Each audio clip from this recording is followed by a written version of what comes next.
Garrison Price for Wednesday, June 4th, 2025, coming to you from the Nation Network studio, built by Arbor Lee here at the Historic Wall Center. And this show, a presentation of Bet365. Matt Sekeres alongside Blake Price, four-time Juno Award winner Mike Rogerson, hitting switches, conducting things. We got a big show planned for you with actual Canucks news since we signed off yesterday. Yeah. More on Derek Forbort in a moment. The Stanley Cup final gets going tonight, finally. And the Abbotsford Canucks are back at it in a pivotal Game 4 of their AHL semi. We made it, folks. There was a lean few days in the sports calendar. Was it? We made it. I don't think it was that lean. Well, there's no games. Yeah. Oh, you mean just sports watching? Yes, it was very lean. Yeah. Lots happening. Lots going on. Always something to talk about. A fair amount, though. given the lack of actual games. I push back against any of this. There's not enough to talk about. There's plenty to talk about. I don't think our shows have gotten any shorter. No, not really, actually. Not yet. Sorry, folks. Have that to look forward to. Yes. Let's get after it with our Bogey Juice poll question. Asking you, and this is, of course, in light of the Derek Forbort contract extension, are the Canucks deep enough on defense to trade one of their young defensemen? You can vote yes, you can vote no, or you can vote for trading the older defenseman in Filip Hronek. Do so at the Sekeres Price X and YouTube channels. Blake, what says you? So I'm not against it at all. I think the backflips I'm doing in my own head are, will you just get more when you know which, maybe two of the three guys, like not all three of those young players are going to hit, but maybe two of them do. And then when you know that, do you make a better educated guess on who you should keep and who you should dangle? So is now the time to be trading one of those young players? You don't want to trade the best of the three, I guess is what I'm saying here. Mm-hmm. So talking out of both sides of my mouth, you are. You have to give to get. Mm-hmm. I'll say yes. I got to a torturous yes, too. Here's why. Look. In a perfect world, a world where the owner is not so adamant about playoff revenue and year in, year out competitiveness, I would vote no here because I think you have the makings of half your D-core on cheap contracts. And, I mean, that's one of the best things about the organization right now. Yeah. But it's hard to see landing a top two center without moving one of these players. And I do think prices are going to be very steep, and more on that later in the program, given the paucity of top two centers that are going to be available via trade and the number of teams that are looking for that top two center. So I voted yes. How I wish, Matt. Yeah, given the climate around the Canucks and the way they are operated, I voted yes. Well, will and should are two different things. Will, I think, is a yes for sure. Should, I'm on the fence a little bit more. Well, the question is are they deep enough? Yep. They can probably get by with what they've got. If this is a year from now, certainly two, but maybe even just a year from now, when Tom Wielander has or Mancini, either of the right shot guys, has shown themselves to be pretty darn good. Not spectacular, not necessarily even Calder level, but like pretty darn good. Mm-hmm. I'd be way more emboldened to emphatically vote yes, because then you'd know, to emphatically vote Hronek. Then I'd say trade Hronek, knowing that you've got a right shot defenseman that could. We're a long way from there. Trading Hronek, we put it down there as an option because we know some of you are on that train. It makes absolutely no sense to me. Not now. When, like Filip Hronek was one of the catalysts turning you from a terrible team year in, year out to a playoff team last year. Mm-hmm. One of the single biggest difference makers you had. The top pair right shot defenseman, of which he is one, and on a contract that I think is going to look better and better as the salary cap continues to go up.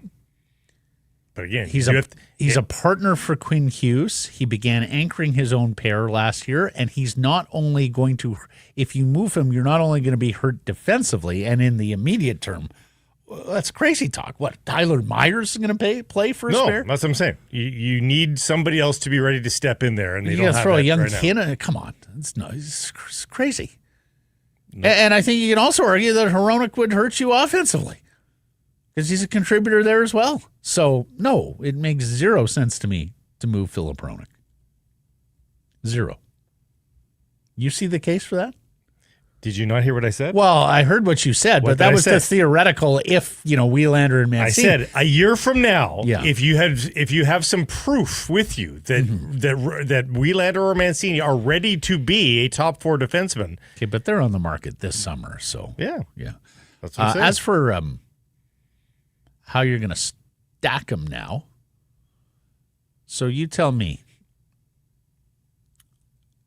Hughes, Hronek, Marcus Pettersson, Tyler Myers, is that your top 4?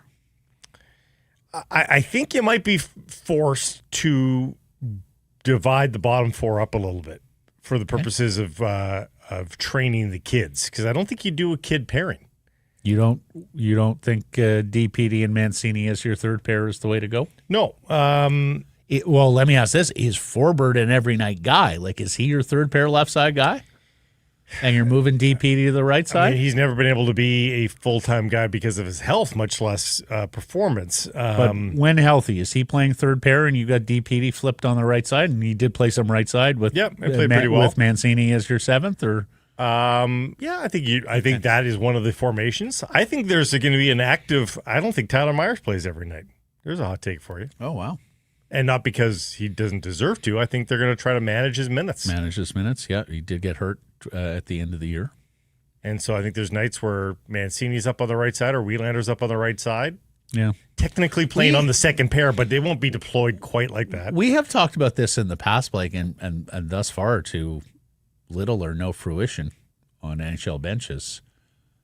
Is load management going to come to the NHL at all? Like, are we going to see star players sat down in the second half of a back-to-back just for the purposes of rest? Yeah, I think are we going to see older players, take just getting the occasional night off, kind of like in soccer too, right? Yep. Where you just, you know what, we've played a lot here recently. The 35-year-old squad. Yeah, sit down. We're going to rotate someone in. Well, you've seen itty bitty, both Tocchet and Boudreau did that a little bit, but they've got 2 older defensemen now in Forbort and in Myers. They don't need to play more than 68 games, 70 games. Mm-hmm. Well, especially when you look at the grind that is the Stanley Cup playoffs. If you're planning to go for 4 rounds, which is honestly, as a small tangent, what makes Sam Bennett and many of the others just an incredible performance. They're playing 100 games a season, like over the course of 3 years. Like, that's almost an additional regular season to the team that misses the playoffs. It's crazy. And yet they're still playing well. Playing golf today. Yeah. You need some of that green liquid behind you there. You're wearing Bogey Juice colors. I am. Look at this. Too. So, omen of things to come. Don't play too well. You'll miss out on the Bogey Juice. That's going to be the new storyline now that Bogey Juice has been established. You don't want to play too well because everyone else is going to be having fun, drinking the apple and the ginger and the top shelf vodka. And you're going to be sitting over there with your pars and your birdies. Yay. I like Bogey Juice as much as the next man, but I'd take a 79 today. It's just no fun. Play with the fun people. Play with the Bogey Juice. BogeyJuice.com. Use the code SP50 and get 15% off. Top story brought to you by Yellow Dog Brewing, Neighborhood Brewing, Foolish Winery. Derek Forbort resigns a 1-year, $2 million deal. The addition of former position coach Kevin Dean from his Boston days to Adam Foote's staff. may well have been a catalyst here. There was talk that Forbort, like a lot of players, was off-put by the drama of this season. But the Canucks get their man and now are relatively set on defense. This extension also redeems not trading him at the deadline and keeping him for that playoff push that never really pushed. Look, 1-year term, which is appropriate. If you want to say it's a little too much in cash, okay, so be it, but it's the 1-year term. And I will say this. He was a big reason why the Canucks penalty kill surged to the third best unit in the National Hockey League last season from horrible depths a couple of years ago when they couldn't kill a penalty to save their lives. Stingiest defender in the National Hockey League on the penalty kill in terms of goals against per 60. Let's bring that up. This Canucks insider, Chris Faber. Forbort finished the season with 3 goals against per 60 minutes played on the penalty kill. No defenseman in the league had a lower goals against per 60 while shorthanded this season. That's of defensemen that played 100 minutes. And then our friend at Canucks News Summaries goes further. Forbort averaged 1 goal against for every 20 minutes of PK time. The next closest defenseman was Trevor Van Riemsdyk at 16:05. That's a crater between the two of them. Yeah.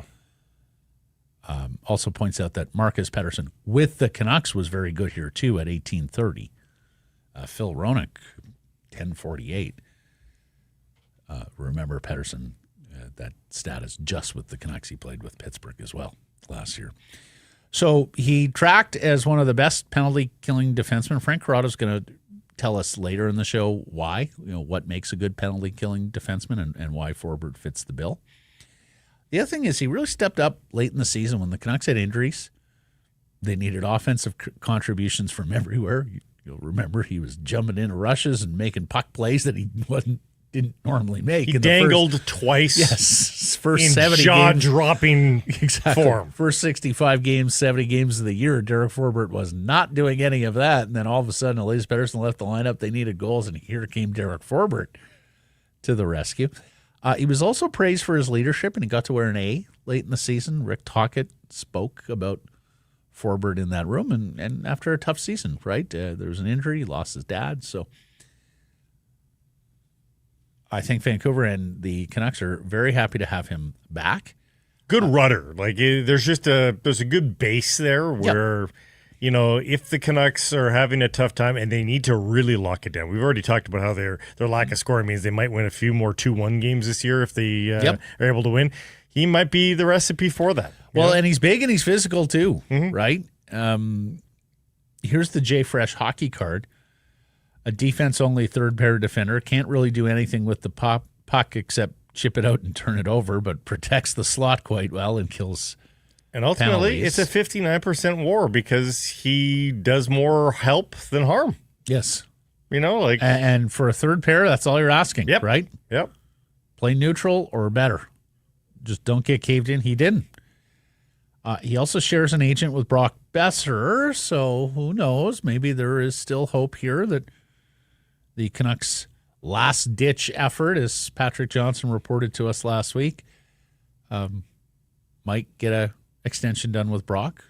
We've got Besser and Suter that are still out there as Canucks unrestricted free agents to be on July 1st. And then Canucks News Summary with the salary cap impact of this puts the Canucks at $12.2 million with 21 of 23 roster spots signed, locked up. AFP Analytics projects Atu Ratu at just over $1 million. That would put the Canucks with about $11 million to spend with just one roster spot to go. So as News Summary says, there's wiggle room because this estimate already includes Archer Shilovs, Nils Oman, Linus Karlsson, and Victor Mancini. So Shilovs and Oman, for the sake of the exercise, delete because they're not going to be on the opening. Well, it's just the one thing is you hope you don't delete Shilovs on waivers elsewhere. That's something we didn't mention, actually, as we were having the goaltender discussion yesterday, Monday, whenever that was. But we did in our. I think Carlson's going to make the team. I think he's going to be one of the. He'll get the chance. Forwards. I think him and Rotzi are going to get real honest to goodness chances to make the team. And I think Mancini's going to make the team too. And I see Wielander starting in Abbotsford. Just a guess. To start, yeah, it's not a bad guess. Now, if they trade a defenseman, then I think things change. And I mean, because then I think it's either Tom Wielander or you're out signing a veteran depth guy to let Wielander marinate and serve as your. Or Wielander just looks so slick in preseason. Well, yeah, there's that too. But that's a small percentage. Yeah, but even if he does, he's easy. You've got waiver situations you're worried about. You don't want to lose. So even if he does, we'll see what they do in free agency. We'll see what they do by trades. But there is a world where Tom Wielander could be Bobby Orr in training camp and not break with the club because of asset management, ELC. Waiver protection, all those things. Yeah. But anyways, we were sitting here, I think we'd even said on the show a couple of times, boy, it is awfully quiet around the Canucks free agents. You're just hearing nothing in the way of progress. Good to see progress made. Good to see Derek Forbort back. Yeah, and hopefully the Canucks get some sort of certainty with regards to the center ice position. I'm beginning to get further and further along. Yeah, you're getting the heebie-jeebies. Every day he comes in here and going, oh, another guy off the market. Well, I'm just starting to get a little closer to Pius Suter being well, thank you. I'm my glad fallback you're seeing the light on my boy Pius. I mean, and he is my boy. If I'm a Vancouver Canuck fan, I had a lot higher hopes than just Pius Suter coming back at the center ice position, but it's better than nobody back. But who? That's it. As opposed to what? No, a GM who sits there and he says, I will listen to my coaches bitch about this guy and that guy, and I'll let them go on and on and on. And then when they're done, I'll ask them the question, as opposed to whom? Yesterday. You can complain about how bad that guy is or that he's an imperfect player or this, that, or the other thing. But unless we're clearly upgrading there, you're just going to have to live with them. Thus is, 'tis the world in a salary cap league. Yesterday we told you about the High 10, the new double hazy IPA from Yellow Dog. Yesterday, a double hazy IPA? Yesterday they also released a new box. Oh, wow. The Box of Tricks.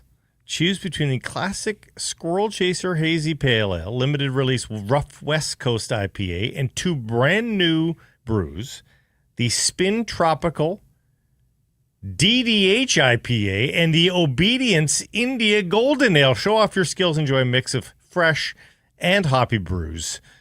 The Box of Tricks from Yellow Dog released yesterday. Good box. Brock Nelson. Here's where Blake starts to get worried. He go. Brock Nelson has re-signed with the Colorado Avalanche. It's a 3-year deal at $7.5 million per, taking another of the top unrestricted free agent centermen off the board and a player that the Vancouver Canucks had previously had interest in. Now, things didn't really work out all that well for Brock Nelson after he was moved at the deadline from the Islanders, the only NHL franchise he had ever known, to the Colorado Avalanche. So this caught some by surprise. Some thought Nelson would be there on July 1st, and many expected Nelson to sign with his hometown Minnesota Wild. That's it. Alas, that is not the case.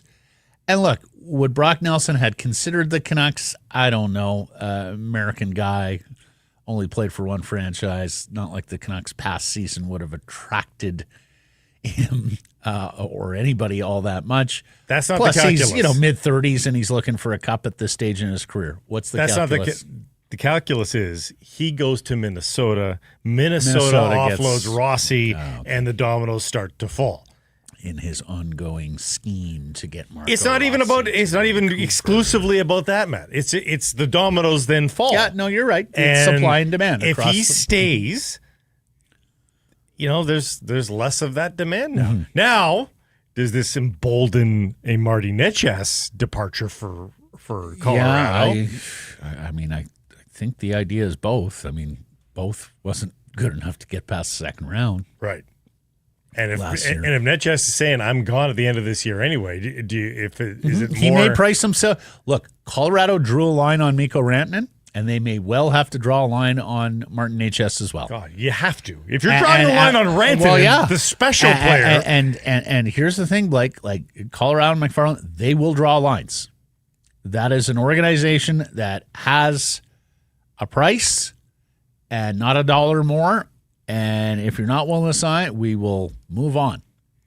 So we'll see what kind of resolve they have there on Martin H.S. because, of course, he is the centerpiece on a Mikko Rantanen return. And, of course, Mikko Rantanen got over on his old team in the Stanley Cup playoffs. As Steven says in the chat, it probably means Landeskog is not playing next season. I do wonder what intel they have on Landeskog and with their belief level in Landeskog playing a full season. And does that also embolden them to trade away a player? Mm-hmm. We'll see. More than you want to spend on a 34-year-old center, but he didn't get term, I guess. Didn't get term, and again, those numbers start to shrink with every passing year. Like in year 2 of that deal, after another $4 or $5 million bump next year, it doesn't look that crazy.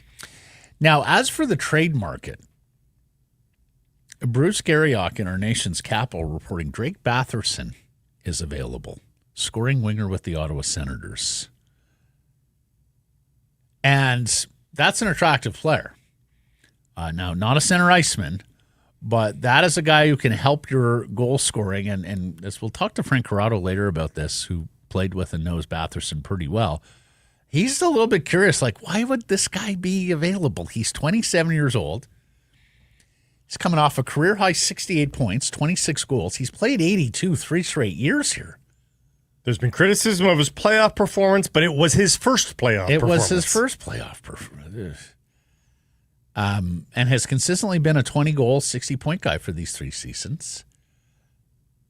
He'll play the entire year. So this one's a little bit curious. This one could well be the new owner, Michael Andlauer, Steve Staios, remaking the team as they want to see it. Yep. He's 27. He'll play the whole year as a 27-year-old, though. They had trouble scoring 5-on-5 last year, and yet they apparently feel he's expendable. So that is an interesting situation. I think a lot of teams looking for scoring are going to explore. Again, winger, not centerman. So he can't be anything better than the second priority for the Vancouver Canucks, because as we know, they're all in on a top 2 center. Mm-hmm. And we had a power surge there for a second. Do you see that? Mm-hmm. Hope you're still with us, everybody. So that's an interesting one. But then that's the seller side. And they may well be selling because of this market and environment, Blake. As we know, there are certain franchises that aren't able to attract the big free agents who are on no trade lists around the league. The Ottawa Senators would be one of those organizations. So they may just be looking at it like, let's cash him in, because given the market and the dearth of scoring and the number of teams that are looking for top 6 forwards, we're going to get a lot more in a trade with this player right now than if we hang on to him. Also a good ticket here, less than $5 million, 2 more years on his deal.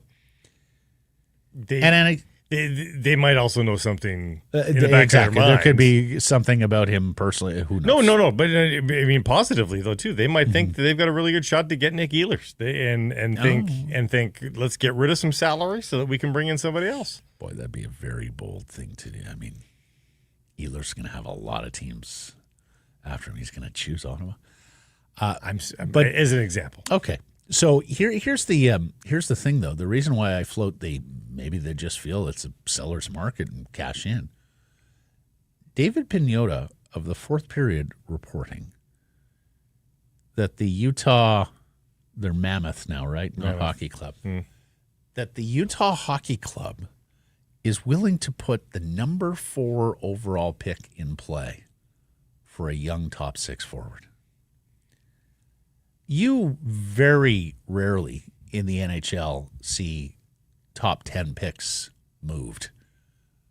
Typically, when they are moved, they're moved so far in advance that the team doesn't know it's a top 10 pick. You even more rarely see them moved for roster players. Sometimes you will have some, moving up, moving down in the draft sort of thing. Pete Carroll sort of stuff. Yeah. But rarely do you see top 10 picks moved for roster players. Boy, Blake, if Utah's moving 4th overall for a young top 6 forward, and you have the rest of these teams that are out there on the hunt for top 6 forwards with the sort of capital they can put in play, in Winnipeg's case, prospects, in Montreal's case, draft pick, they got 2 first-rounders right after the Canucks. And you can play this game with a number of other franchises too. Boy,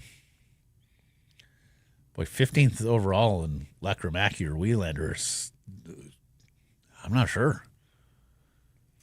I mean, it is going to be competitive to land some of these players, and it is really, I think, going to test Rutherford and Alvin's resolve in terms of the price they are willing to pay to fill this glaring hole in Vancouver. Yeah, eventually you offer enough quality pieces, and you're gonna sway somebody over, especially in this draft. Again, if it's a better draft, 4th overall is massive. In this draft, a little less so. And Wielander, in particular Wielander, like we have to remember the value of, because the Canucks no longer are desperate for it. It may seem a little more muted in this market. Young, right shot defenseman, still massive currency. Oh, absolutely. So Wielander to 15th has got some steam. That's got. Oh yeah, no, it is a very big price to pay. Yeah, but what I'm saying is, you may have another suitor look with number 4 in play. Yep. Incidentally, player for top 10 pick, Corey Schneider, right? How can we ever forget? One of the most famous ones in Canucks history. Corey Schneider for the pick that turned into Bo Horvat. Anyway, we'll monitor that. Marco Rossi's agent has come out and spoken again, says a bridge deal doesn't make sense for his client. So they're seeking the 7 by $7+ million per year deal, either from the Minnesota Wild, knowing they're probably not going to get it there, or from the team that acquires Marco Rossi. And for the first time, one of the scribes following this story, in this case, Michael Russo, connecting the Canucks. Not necessarily by virtue of saying there are talks happening, but when you've got the guy on the ground in and around the Minnesota Wild, right, finally writing down the Canucks should and will likely be interested in it, there might be the first signs of smoke. Yeah, we had heard the Pennsylvania teams, yes. Philly, Pittsburgh. There was a number of teams listed as interested in Marco Rossi.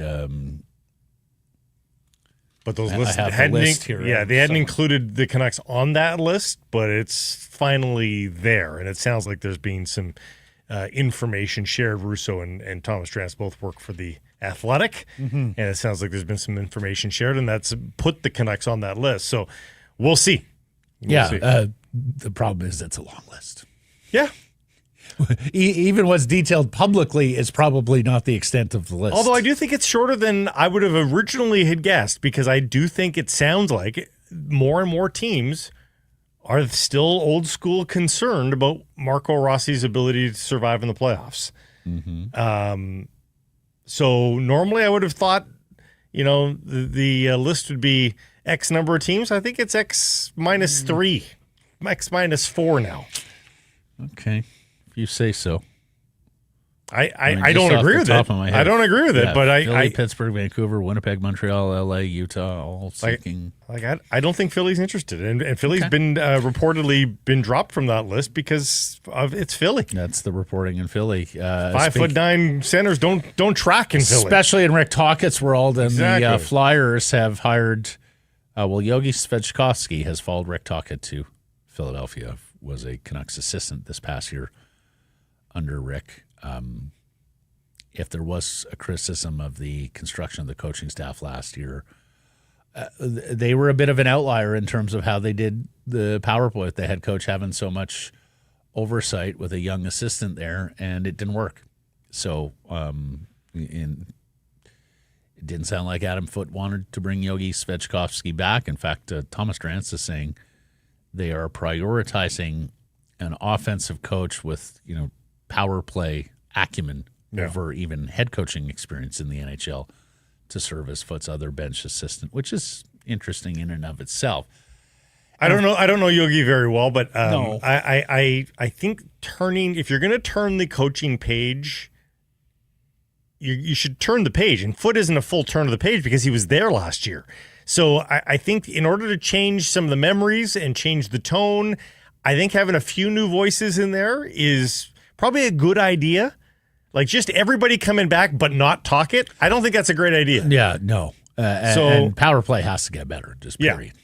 Yeah. So Foote coming back but with a couple of new assistants, I think that's probably a better thing anyway. And as we know, Rick Tocchet heaped more pressure on the Canucks organization for a practice facility with some of his comments after joining the Philadelphia Flyers, specifically mentioning the Flyers practice facility in terms of things you're looking for as a coach, because most of coaches' work is done in practice, right? You want to get players, improve players, make them better, get them all the resources available. Well,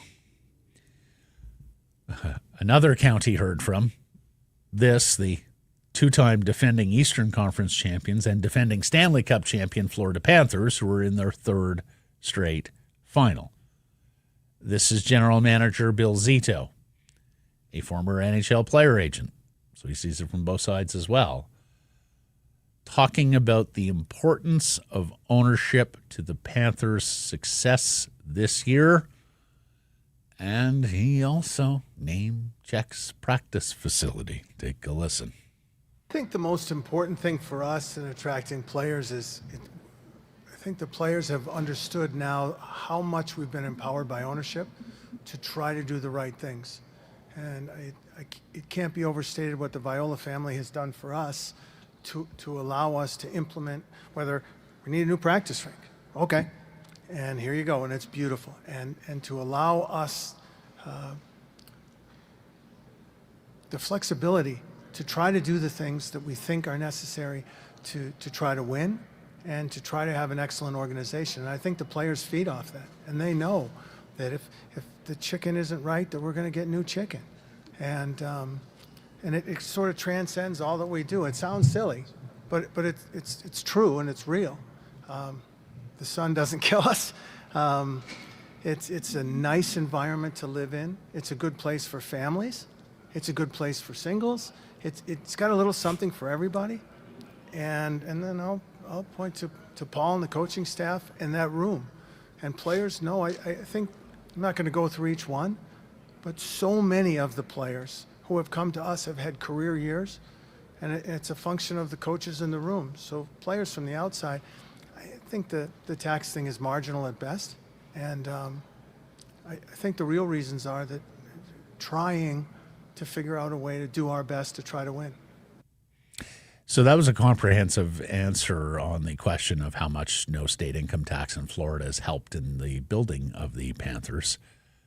And you would anticipate that a GM with that card to play would call it marginal at best. He's certainly not going to highlight the fact that on July 1st, you're goddamn right, it is an advantage. And we all know that.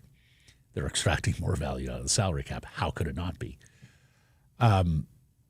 But the answer with regards to the importance of ownership, I think, is instructive for a lot of Canucks fans who want to separate church and state and say, no, it's just the hockey upside. No.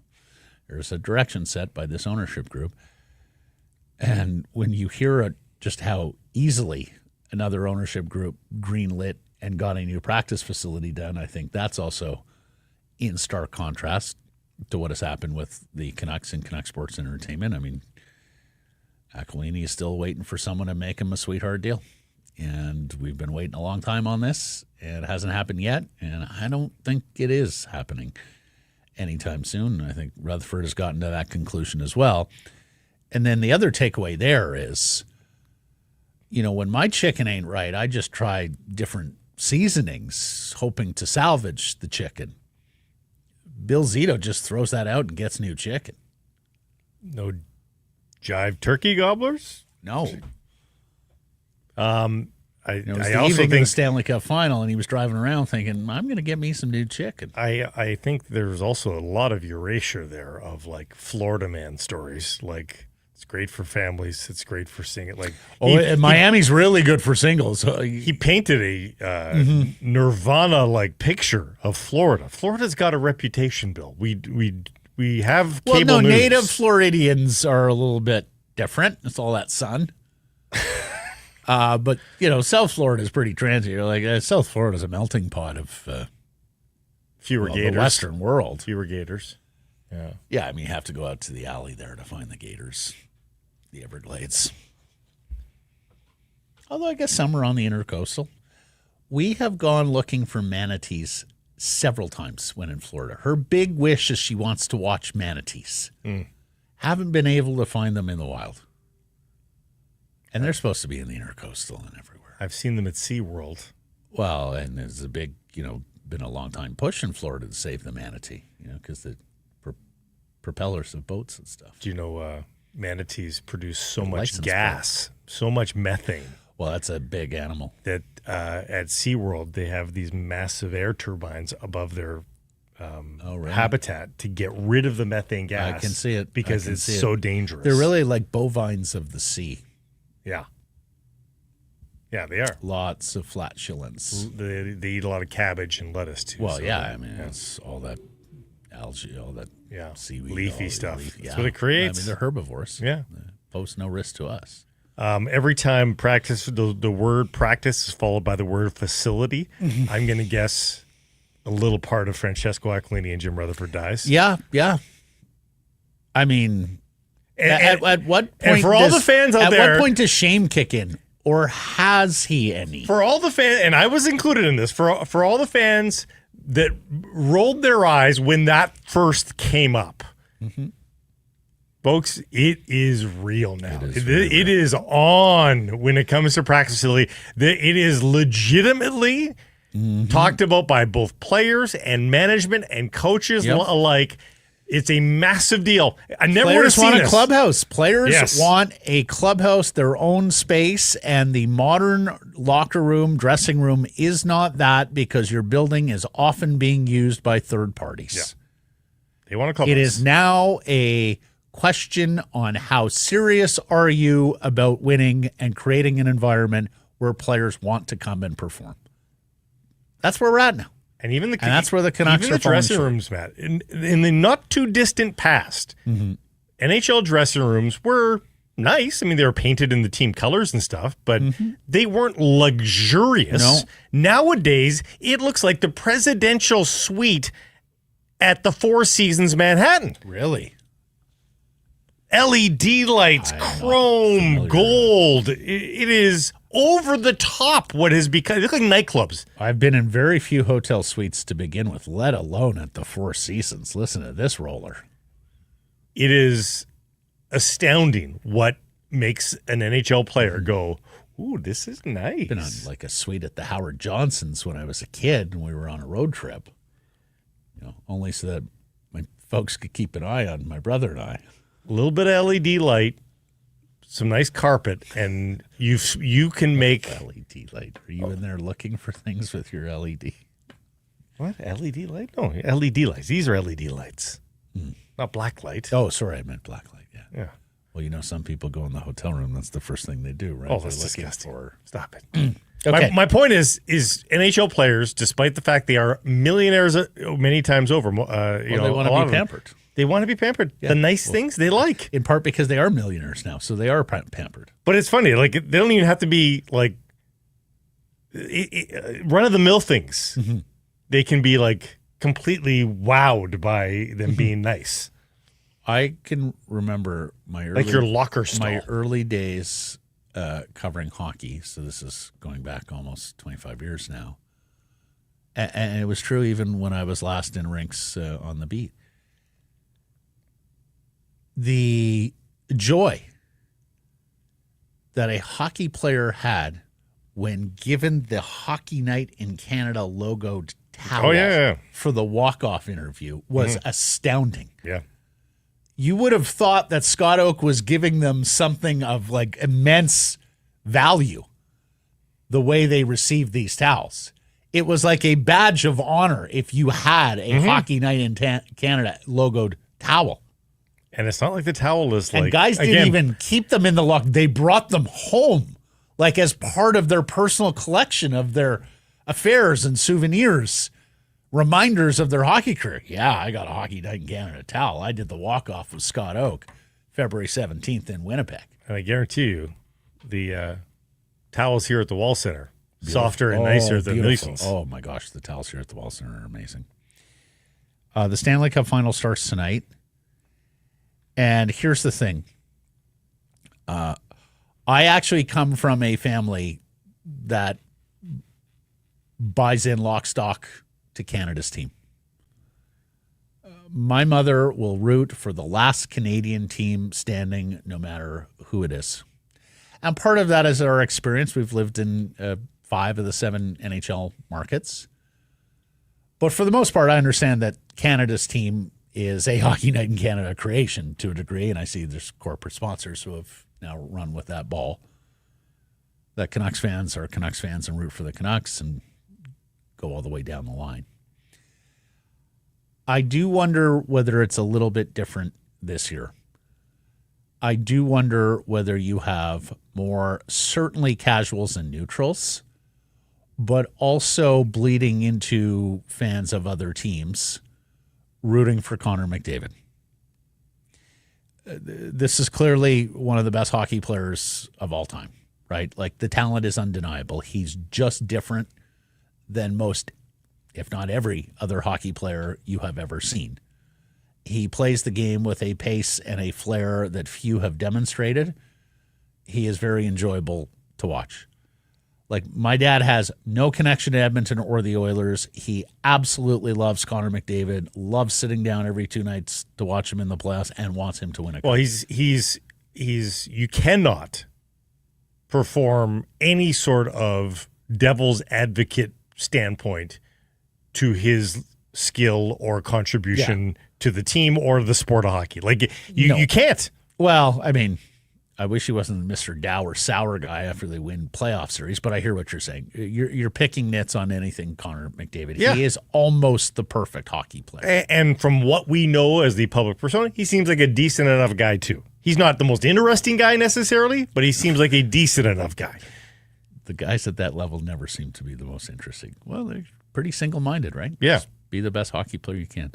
So anyways. There's not a lot of obvious reasons to cheer against him is the point. So I picked Edmonton to win yesterday. And you picked that with your brain or your heart? With my brain, and I'm going 6 games. And Tkachuk's injury factors into this a little bit. Bobrovsky's had 2 stinkers in each of the last 2 series. So, I don't actually think the goaltending advantage is quite as pronounced this year for Florida as it was last year. Plus, I think Edmonton's better on the blue line this year. I'm not sure Florida's quite as good on the blue line. So I'm going Edmonton in 6 games.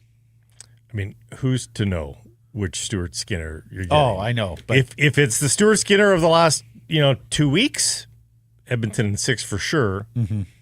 Otherwise, it's Florida in 6 for me. But I'll go with recency bias, and Stuart Skinner has shown that he's on a bit of a hot streak. So I'll take Edmonton in 7. I'll be different. I'll say 7. I picked against Edmonton 3 times, and I may be wrong on them again. They are just due too. Like they figured out a bunch of stuff here. I think they can probably get this one across the line. The fact of the matter is with very few exceptions, players of the McDavid Draisaitl quality eventually break through and win cups. Yeah.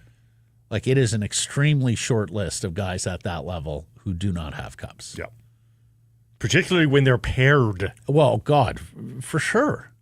I mean, it's like Marcel Dion and maybe a few other guys. Dale Hawerchuk. Yeah. But often, Hawerchuk was pretty solo. Dion had decent teammates for a bit. Yeah. I mean, the 3 Crowns line was darn good with Simmer. But it's still, I don't know if it's comparable to Draisaitl. No. I don't think Hawerchuk or Dion ever played with a true other a superstar. running mate who was No. as good as Draisaitl. No. Yes, I think that is fair. As for the Calder Cup, the Abbotsford Canucks continue their quest. It is Game 4 tonight in Austin against the Texas Stars. Of course, Abby leads this best of 7, 2-1. And we know who awaits in the Calder Cup final. That was fast. Charlotte absolutely railroads Laval. Gets them done quickly to win the Eastern Conference and will play the winner of Abbotsford, Texas. As Dave Hall notes, former Canucks, Will Lockwood, remember him, Aidan McDonough, remember him, although he's injured, and Zach Delpy, who got on stage with his guitar and sang right there with Sarah McLachlan. Most guys would have demurred, like, oh my God, that's Sarah McLachlan. No, Delpy tried to go with her vocally, octave-wise.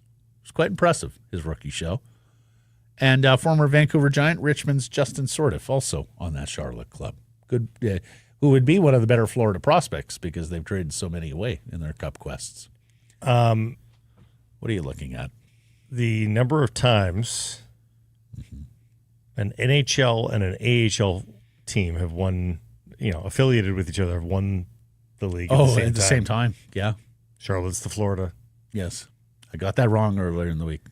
So Florida can pull it off, and Charlotte can pull it off. Do you know how many other times it's been? Kings of hockey. I'll say 2. 3. Who? Habs, Devils, and Penguins. When was the last one? 08. Oh, so Pittsburgh. Yeah. Wilkes-Barre at the time, yeah. Okay. Habs was Hamilton? No, way back. Nova Scotia Voyageurs in 76 and 77. And Devils was Albany? So I guess it's 4 times, 3 different clubs. Okay. And then 95 with, Albany River Rats and the New Jersey Devils. Albany.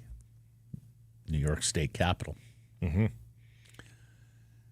Lastly, Tampa Bay winger Nikita Kucherov has won the Ted Lindsay Award as the league MVP as voted on by the players. And producer Mike is some upset about this. Because it was I walk in and awarded? He's got a bone to pick, and Mike's like not usually fired up about things. I walk in and he goes, Kucherov got named league MVP by the players today. There's a Stanley Cup final game tonight. Shouldn't this be saved for the award show? And I said, well, Mike, I'm not sure there is an award show. And then you came in and went, they've announced an award show. Only it's just a few awards. And so they're going to be trotting out some of these mid B-level awards until we get to the big awards on awards night. Things like the Art Ross is not really mid. The Art Ross, first of all, is a fait accompli. We know who's won the Art Ross. But there is no drama or suspense to the Art Ross. I think the Selke's a pretty decent trophy. No, but they're not the Hart. No. It's not the Hart. No. It's not the Norris. But this seems like such an after the fact sort of thing. It was announced yesterday. What awards are they? They're kind of being vague about it. Yeah. It's coming up on June the 12th. Where is it? Are they asking somebody to go anywhere? I mean, the Cup Finals can be on. I think it's just a TV show. I don't think there's a crowd per se. Oh, okay. Fair enough. So Creed will not be performing? No, I don't think so. It's too bad. Everybody likes Hire. It doesn't say the Hart Memorial and Vezina Trophy winners will be revealed for the first time. I think it's just those 2. So we're talking like a half hour on TNT or Sportsnet? Something like that. Oh, man. It's really bizarre. So do you prefer the NBA model? Roll them out throughout the playoffs? Yes. So, for example, pregame ceremony in Florida, Sasha Barkov, you've won the Frank J. Selke. Here it is, photo op with Bill Daly or whatever. Yeah. Fans celebrate? Yeah. Would you be okay with that, Mike? Because you're the guy who seems to love the award show. I want a show. You want a show? Like a full-on, I don't want to multi-hour, Jay Moore hosting. Like it's the Oscar. You want that? Make it special. Okay. It's the same. You got to make it fun. Here's a hot take for you. I think they were getting so teased about the quality or lack thereof of their show, which is what has brought us to this point. I'll fix it. Hot take. Nikita Kucherov Such an engineer. is Like, still just fix it. underappreciated. Yeah, probably so. In fact, I forget where I put him on my heart ballot, but I remember a couple of days later thinking to myself, I think I might have put him too low. 3 Art Rosses, 2 Ted Lindsays. Yeah. We'll see. 1 for sure Hart, maybe 2 at the end of this season. Yeah. And this is from a winger. Like, yeah, no, I know. like Oh, we he's could be superb. talking He is about superb. podium wingers of all time. Yeah. His hockey IQ, the way he moves and finds space, and then you remember when he first took off, Blake, we would often talk about he scores goals from distance. Mm-hmm. And there's not a lot of guys who score from distance anymore. Like top of the circle's down, and like not even power play either. Like even strength. You give him a window, man, is he an accurate shooter. Like, I would consider Pasternak amongst the top wingers in the league. Yep. Pasternak has a Rocket Richard trophy, and that's it. Well, he ain't Kucherov. No. As good as he is. No. No, Kucherov understands the geometry of the offensive zone and the way teams are trying to defend him and the Lightning, his team, as good as anyone out there. No, he is truly special. So congratulations. And he's to him. not done. Yeah, and he's not done. Yeah. And you're right. As we sit here right now, Blake, I don't think he is going to win the Hart. I know I voted for Hellebuck first. I forget the rest of the ballot. Kucherov was on it, but was, again, as I say, I probably downgraded him too much. I don't think he is going to win the Hart.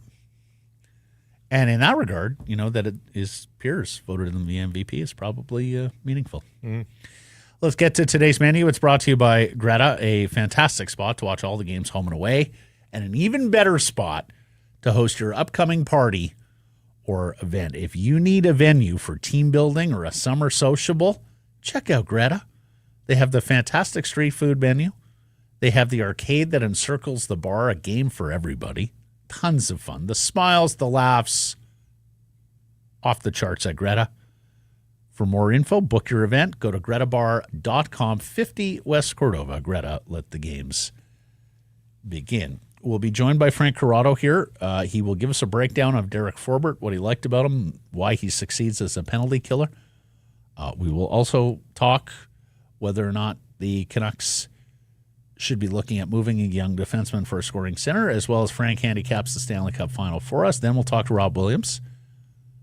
We talk seat beat, marketing posters, but then we do actually talk hockey.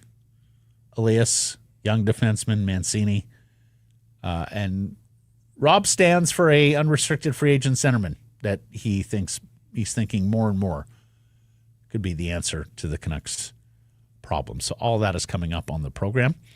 It is time now for Bet365, Bets of the Day segment, proudly brought to you by Bet365. Now, we both took futures yesterday, Blake. Is that correct? That's correct. Okay, so I will shoot first here. It is RBC Canadian Open Golf Week. New course here. We'll get into this later on the Golf Report. In fact, we got the Golf Report on today's show as well. So a new course. We don't know a whole lot about TPC Toronto Osprey Valley. No PGA Tour players have played there. But there is data for the type of green or grass that the greens use there, the bent POA grass. And the best putter on this surface on the PGA Tour, according to the stats, strokes gained, Canada's Mackenzie Hughes. Wyndham Clark, there's a few other He was long name odds, too. numbers. Well, look, he gains almost a stroke on the field putting on this type of grass. He's got 3 top 10s in his last 7 tournaments. And, of course, Nick Taylor broke the Canadian curse a couple of years ago, right? It had been since 54. Pat Fletcher here in Vancouver since Canadian won the domestic open. So I'm going to take the big swing. He's not actually as big as I thought he would be. I think there's some action on all the Canadians there. He's at plus 4,500, so 45 to 1 Let's ride with Mackenzie Hughes. Smaller bet on Wyndham Clark. I'm going at the Abbotsford Canucks. They've barely lost in these playoffs, much less back-to-back games. They're dogs on the road, despite being up in the series. Take the Canucks over the Texas Stars, plus 110 on Abby. And that would pretty much seal the deal. It's game 6 here Sunday and 7 Monday at Abbotsford Center, if necessary. And they will be, unless the Abbotsford Canucks win the next 2 here. Which seemed like a big ask. In the heart of Texas. Yeah, probably. Want to get in on the action for the Stanley Cup playoffs at Bet365? They got you. Game props, player props, totals, money line. You can bet series winners, Conn Smythe, whatever your bet. It's never ordinary at Bet365. Download the app, get in on the game. An official partner of the Stanley Cup playoffs, must be 19 or older. Frank Corrado coming up next.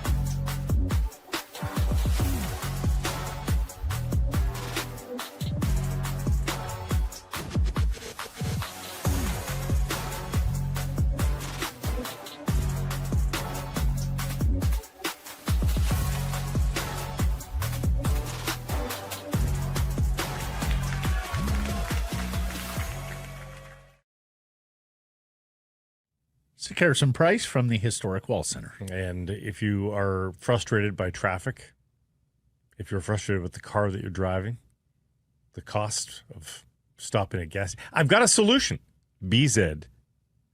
If you're confused, it's a new car from Toyota, and you've got to take one for a test drive. Visit your Pacific Toyota dealers right now. Find out the joy that it is to drive and the joy that it is to live permanently in the HOV lane, being a 100% electric vehicle, and skipping the gas station full-time. Up to $5,000 in incentives right now.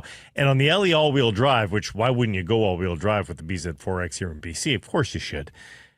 Right now you can get it for 0.99% APR financing over 36 months. Again, visit your local Pacific Toyota dealer or shop toyota.ca. Frank Corrado is a former Vancouver Canuck and a TSN hockey analyst. He joins us now. How are you? I'm good, boys. What's going on? Yeah. Yeah. Happy to be home. Nice to see you back at home. Yeah. Nice to be home. It was good though. Good tournament, long tournament. Nice to be home. Yep. Derek Forbort has re-signed here. Defenseman to defenseman. What do you appreciate about his game, and what do you make of the contract? Well, I appreciate the fact that he's huge. You know, like that's always, you can't teach size. So that's something he obviously has. I think with Forbort, like he's good on the penalty kill, and Vancouver had a good penalty kill last year. So, you know, that kind of fits. I think if you utilize him properly and don't ask him to do too much, it's one of those guys where it's like it'll work for you. Put in the right spot. Now it's up to them to put him in the right spot and not try and, you know, kind of squeeze too much out of it. But like at the end of the day, it's a depth defenseman for not a whole lot of money that provides a useful service on a special teams plus 5-on-5 for you. So you can't really go wrong when you look at it from that point of view, I think. He graded out as the best penalty-killing defenseman in the National Hockey League last year. 1 goal against for every 20 minutes. Next best with Trevor Van Riemsdyk at 16 minutes, so by quite a margin. What makes a good penalty killer? What makes a good penalty-killing defenseman, Frank? The willingness to sacrifice your body and do it well, I think, is paramount when it comes to being a good penalty killing defenseman. Like you have to be willing to block shots. You also just have to think things a little differently in the sense that like you're like a poor man's goalie on the penalty kill as a defenseman. Like there's a lot of penalty kills that the D-man in front of the net is going to lay down on the ice like flat. They call it a long body. And you're basically responsible for those, you know, planes of passing across the crease. And so that's where he would fit in well. So, you know, that's part of it. Being strong and able to clear the puck down the ice 200 feet when you have an opportunity to do so is something that is a little bit of an art and not as easy as people think, because, you know, when you're on against good power plays, those are all the most skilled players. They're also like the guys that are the best with their stick, like stick lifting and like pickpocketing. So there really is an art to being a guy who has a good, like, clearing the puck percentage. You know, so obviously that's part of it for him. Big, strong, willing to sacrifice, you know, can kind of play that area around the net pretty well. And there you go. Like that's your Derek Forbort penalty killing experience, it feels like. He gives them some more depth, obviously, knowing that he's coming back, but he's been oft injured. So you don't have like total comfort in his availability. And you just have so many young players that you don't know which ones are going to hit. Like, is now the time to trade from your position of strength, quote unquote, in defense? Or do you need to wait a year to see who hits? Elias Pettersson, you know, Mancini, Wielander. Do you need to know who's tracking the best here to make a better educated decision on this? So, yeah, I do agree with that. Like, I don't want to necessarily call it a position of strength just yet, because we had too many conversations throughout the course of the season where we basically all agreed that the blue line was not good enough as constructed. Now, that doesn't mean that the guys coming up are not going to fill those voids and make the blue line good. And at some point, you will move on from the placeholder guys and bring in the guys of the future, Wielander, Mancini, Pettersson, and hope that those guys all establish themselves. But in the meantime, like, there has to be a little bit of a balance of finding opportunities for those guys and not roadblocking them, but also not putting them in positions where they have to chew off more than they can and ultimately setting their development back. That's not an easy thing to do, especially when you're probably going to have to do it with three guys. Like, that's the thing. It's not just, you know, you can do it with one guy, but, you know, that's a tightrope there. Ultimately, if the players are good enough, they'll get there and you'll make the decision, but you have to know that they're going to get there. Like, they do need some opportunity. But I guess part of that, Blake, is you talked about Forbort being injured at times. There's a way in, you know, like there's Philip Hronik has missed time. Quinn Hughes has missed time. Like, all these guys have missed time, really, unless I'm blanking on someone that hasn't, but they've all kind of missed, you know, chunks of time. So there's your little openings, and those guys, the guys that are knocking on the door, they have to show that when they get those chances, they don't belong in the minors. And then, you know, management can act accordingly. Yeah, I believe Marcus Pettersson would have been the only one not to miss an extended period of time. Can I ask a devil's advocate follow-up? Yeah. You say with the three young guys, you know, not roadblocking them, giving them opportunity, but not too much, you know, biting off more than they can chew. Does that job not get principally easier by moving one? Like, would that be a catalyst towards making a trade there? The thinking, the logic? Like, if you just move one of those kids. Yeah, so now you're only having to deal with two young defensemen who you're still sort of feeling out, and they're still feeling out the NHL. If you're bringing back a scoring forward, sure. You know what I mean? Like, if you can fill a void on your roster elsewhere that helps you stay competitive now and addresses another need. Like, let's not forget, this team needs to score goals. That was the biggest issue this team went through last year. They just couldn't score. So, you know, you're basically saying we'll give up on a guy who we think is going to be a 10-year defenseman for us, but we need the help scoring. And so that's the pitch job and the sell to another team. But you're trying to sell them on the future with that player, and there's no guarantees on the future either, right? Like, it's not easy. It's not easy to flip flop that. Is there an obvious trade partner out there for the Vancouver Canucks that you see right now that, if you did want to go down this road, if you did want to make a trade from a defense or with a defenseman, is there anybody that just screams Vancouver Canucks right now? So if you were going to give up a young defenseman and try and bring back a scoring forward, like, I'm trying to think who has a a surplus of forwards kind of just hanging around like that. It's hard to say right away. This is also the issue with like the 32 teams now. And we're going to see this with free agency. And we just saw it, like Brock Nelson just re-signed in Colorado. And with new cap space too, right? So, and it's like teams are just going to keep who they got because what else is out there for you? Right. And so like that's going to apply with situations like this where you really want to bring in a scoring forward. Sure. Like who's dying? Like who's got too many of those guys kicking around?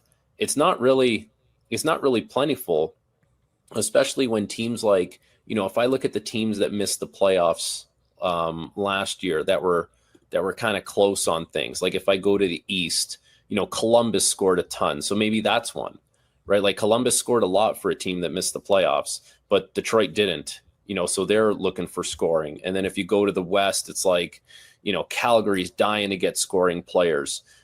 Utah scores quite a bit, but they're looking to take a step forward. Like, I don't know if it's as simple as, hey, I have one of these three defensemen who's got some scoring help for me. It's going to be like that. It's tough to orchestrate that because there's a lot of demand for it from teams that miss the playoffs. Well, and the other thing that a dynamic I think will be playing out this summer too is like the Chicagos and the San Jose's of the world, I think, are tired of being terrible. Right? Like, yeah. I don't think you have any motivated, let's get to rock bottom, rebuild teams out there. Although we'll see what there should be, Matthew Darsh was with of course, there always should be, Frank. No, but there should be because of Gavin McKenna. Like if you're already bad, and you should look at it and say, what's one more year of being bad? Let's try and get this kid. So we don't. Great, we finished 28th. Try and get Gavin McKenna if you're in that spot. And I hear you, brother, but it is such a low percentage chance of landing first overall that I think teams, they wanted to discourage tanking, and I think they have in terms of a specific first overall. I'm not sure they've discouraged tanking in terms of the realization that most cup champions have had a bottoming out period where they've added top 5 picks, with the exception of Vegas, who of course got the favorable stocking draft. So, the bottom out to get the talent to rise and contend for the cup is still a pathway, I think, for a lot of teams. But, like you tell me, I think Philly wants to be better next year, right? Yeah. Maybe Boston bottoms out. Maybe Boston just looks around. I mean, they made the Brandon Carlo trade, and that was definitely a futures trade. Yeah. Yeah. I mean, is Pittsburgh going to bottom out while Sid is there, like with the new coach? Probably not, right? Not on purpose. No. Pittsburgh's not going to do it on purpose. Buffalo's sick of being bad. The Islanders probably should try and be bad because they need to, still get some high-end talent, regardless of this year. Then if you go to the West, it's like, I don't know, Chicago's in dire need still of high-end talent, even though they have Bedard. Seattle, like you talk about a team that needs high-end skill. Seattle, it's just a lot of like the same guy over there. It's not overly rosy, when it comes to that outlook as far as star power. So, I mean, listen, there's no guarantee, like you said, and only one team's going to end up getting the guy. But I mean, if you're in that vicinity, I don't know. There's a case to be made. There's absolutely a case to be made, Frank. But as you also know, there are like market pressures, revenue pressures, right? Like you're going to be bad again and be drawn 8,000-9,000. Let's get to a player that is available, at least according to Bruce Garriock in our nation's capital. A guy you're very familiar with. You played with him, Drake Right? We were going to talk about Batherson, Drake Batherson, who's not a center iceman, but can score goals. Yeah, I don't understand why he would be available from the Ottawa Senators' point of view.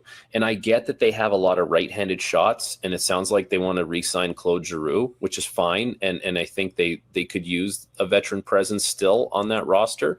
But he's been really healthy. Like, he has not missed many games over the course of his career. He's quite productive, like one of the top point producers on that team this year. And he's on a bargain of a contract still. Like, I'm pretty sure it starts with a 4. And so with all that being said, why are you dying to move off that guy? And also, like the Ottawa Senators last year, yes, they made the playoffs. They were like 3rd or 4th worst when it came to 5-on-5 scoring last year, and they made the playoffs. So why would you move on from that guy unless you're bringing in someone who's going to score more for you? But I just, I can't see how that would be happening if you're moving on from Drake Batherson. So it just, like, right away, as soon as I saw that, my spidey senses went up. I'm like, I just don't see it, unless you think it's like bad fit or, that kind of stuff. But I know, like, he's a good guy, good in the room, all that kind of stuff. I can't see how or why that would be happening over there. Yeah, 2 more years at $4.975 million for a kid who's going to play all of next year at 27. Yeah. That's the situation that if you need goals, I think you're investigating that quite closely. Does it affect the Besser and Nealers market at all? That there's another guy out there that's got some pretty big stats? See, the reason why I don't think it affects it is because I don't believe he should be out there. And I don't think it would be smart for him to be out there. So I'm almost like removing him. I'm just saying, in my head, he's an Ottawa Senator. And so with that being said, it's like, it doesn't affect the Besser or the Ehlers thing.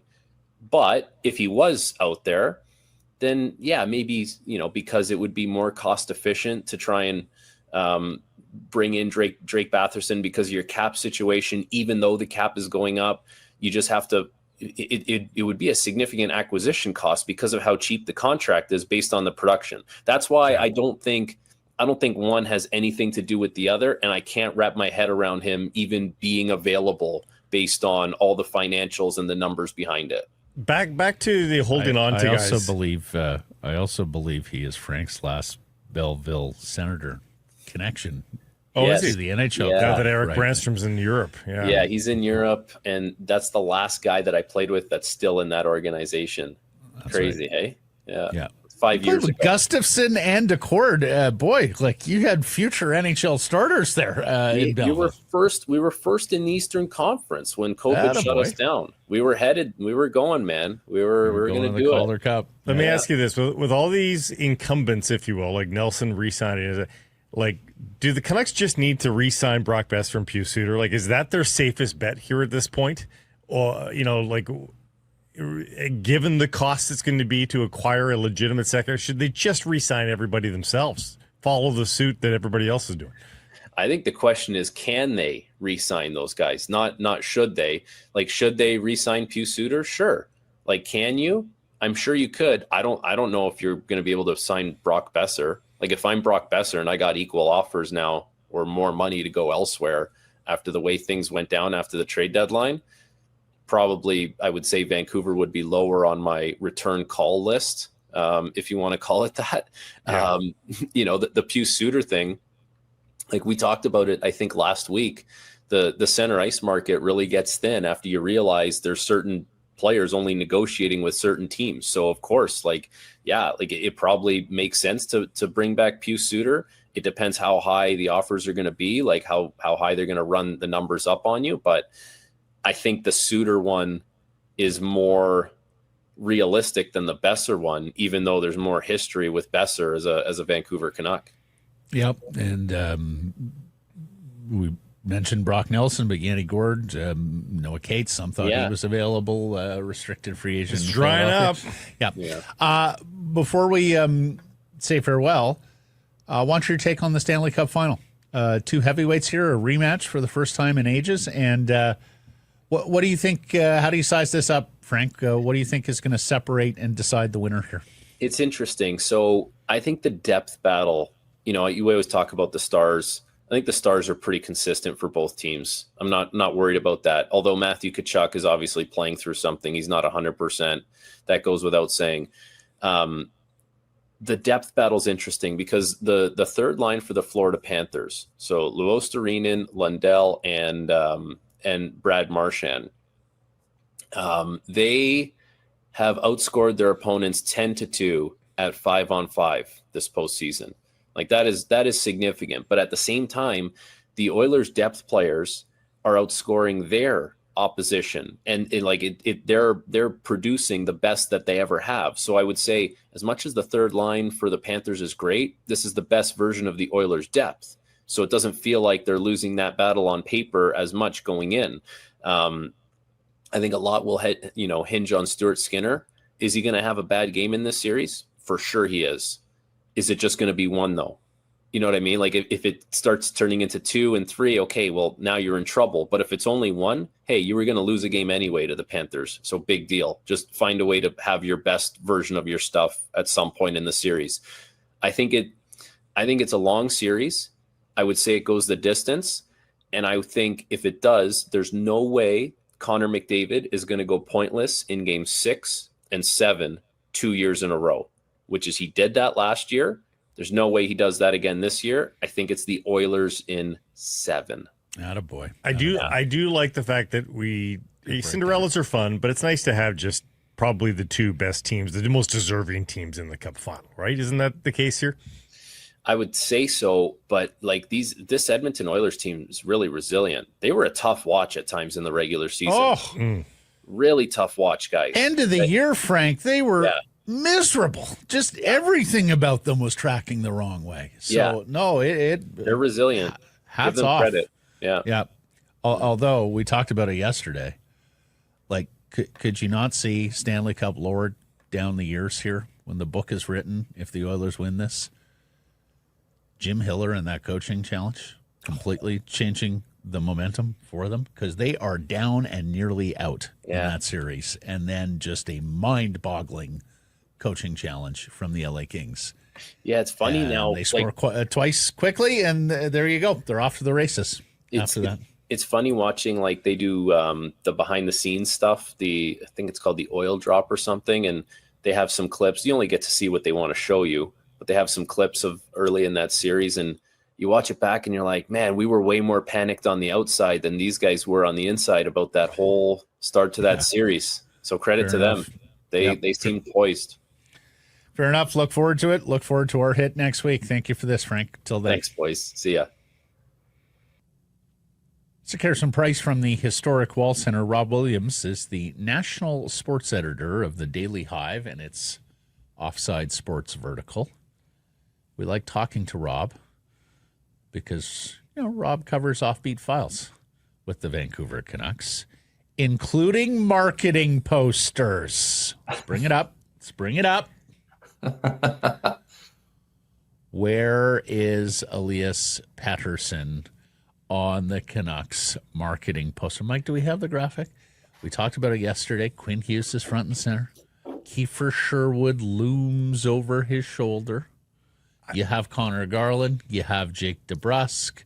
They're asking you to buy season ticket memberships for this coming season. Apparently, Frank Saravalli was on the radio today saying that GMs have asked him about it. Mm-hmm. If you can believe it. Mm-hmm. Yeah, that caught my attention. I listened to Frank talking about that this morning, and I'm like, okay, this is not, it's not just a fan thing, right? I mean, my eyebrow perked, I think, when I saw this, and I was like, okay, now I'm not naive enough to think that Patrick Elvie and Jim Rutherford called down to the marketing department and said, guys, no more Pettersson on any marketing material because we're about to trade him. So no more PD. I don't think that's what it is. Rob, I brought this up yesterday. Could it just be good process in terms of the marketing people saying, boy, the GM at the end of the year said he's keeping all his options open. We know the no move clause kicks in on July 1st. Until July 1st, let's just keep him out of marketing material. Could it be that sort of benign? Maybe they just think like there's no such thing as bad publicity, and they're like, well, Rob will be talking about this on the Carson Price show, like free advertisement. Maybe it's another move like that. Sometimes there are times where I'm like, I wonder if they're just trying to get my attention. The seat sizzle videos did it for me. I was like, okay, I feel like there's a message in here. No, I think this is more of a sign that Elias Pettersson's not all that marketable right now in the market, right? Like, I think that there's obviously a debate about him, like what's going to happen with him, before his no trade clause kicks in. Is he on the market? Are they going to try to trade him? If he comes back, what kind of shape is he going to be in training camp? These are all the conversations around Elias Pettersson. I mean, I don't think he's going anywhere. I think they're going to bring him back. I think he's going to have a good year next year. I don't think he forgot how to play hockey over the summer, but it's undeniable that for more than a calendar year right now, he has been the most frustrating player to watch, to talk about, to everything with the Vancouver Canucks. Well, I said yesterday, even if it's innocent and a mistake, the fact that anybody's marketing mind would have skipped over the highest paid player on the team, that's also a problem. Like, why aren't you thinking? Like, your mind immediately goes to Quinn Hughes. The fact that your mind is not also immediately going to Elias Pettersson is a huge problem. It's telling, right? Yeah. It's absolutely telling. And you look at the guys on this poster. Obviously, there's not going to be a poster without Quinn Hughes. You've got Garland, who is a fan favorite. Sherwood is a fan favorite. And I guess I don't even know if DeBrusk is in fan favorite status yet, but he makes it on as well. And a couple of fans in the background. It's very, very unusual. It's very, very bizarre to be in a world where Elias Pettersson gets snubbed on the marketing poster. I'm disappointed it wasn't you or Canucks Clay as the fans in the background, Rob. I thought that would have been appropriate. And did you hear he got excited about the seat videos, Blake? They're pulling out seats. They're putting in black seats. And Rob Williams is the one guy in the market going, well, this is fantastic. I saw you, by the way, tweeting out like, hey, it's coming along here. You guys got some interior. I was like, what are you talking about coming along? It looks like it's about 13% done. You were happy with the progress the last time you reported on this? He'll take any progress. He'll take any progress. I mean, it was backdated. I think was the key on that. He's looking at timestamps here. Yeah, you got it. So, I just thought it was interesting that we actually, I've had people, ask questions like, hey, what's the latest on the seats? Like, where is it? Guys, I believe it's the Sakaris and Price listener. Noah used to tell me, he's like, yeah, there's this fan that he'll like send me tips, and he'll be like, you got to show this to Rob. It's always about the seats.